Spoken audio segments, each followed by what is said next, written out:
Who Moved My Cheese by Spencer Johnson is not literally a book about cheese.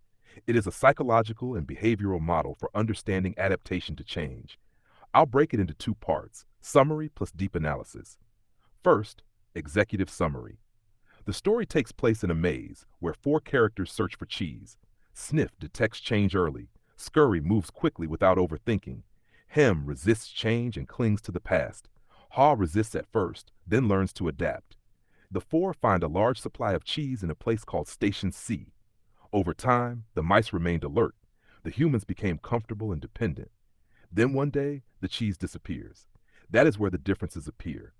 The mice noticed it immediately and moved on. Hem fell into denial and anger. Haw resisted at first, then realized reality had changed and left to search. In the end, Haw finds new cheese, while Hem remains trapped by his fear. The core message: change does not destroy you. Resistance to change can destroy your opportunities. Second, psychological analysis 1. Cheese equals reward system. Cheese represents whatever gives you a sense of value: money, career, relationships, status, security. The problem: people confuse having something with being someone. Example, if your identity is built on your job and you lose it, you may feel like you lost yourself. That is Hem's mistake. 2. The maze uncertainty. The maze symbolizes real life, markets, economy, relationships, opportunities. The maze offers no guarantees. Those who understand this survive. 3. The four characters represent internal patterns.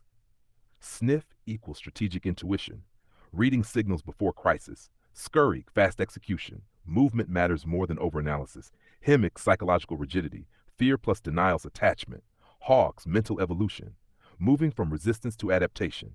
Important, these are not just external characters. Every human carries all four within. Third, business and investment analysis. In business, companies often fail not because of competition, but because they cling to an outdated model. Historical example: Kodak invented digital photography but feared changing its business model. The result? The market moved and it was too late. In investing, holding a losing stock only because you bought it before equals Hem mentality.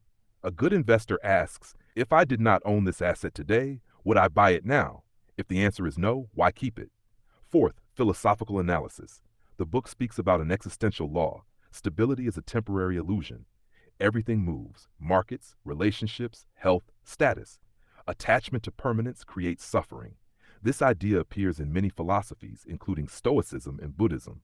Fifth, strengths of the book: simple and memorable, symbolically intelligent, highly practical, applicable to money, work, and life. Sixth, weaknesses: critical review. It oversimplifies change.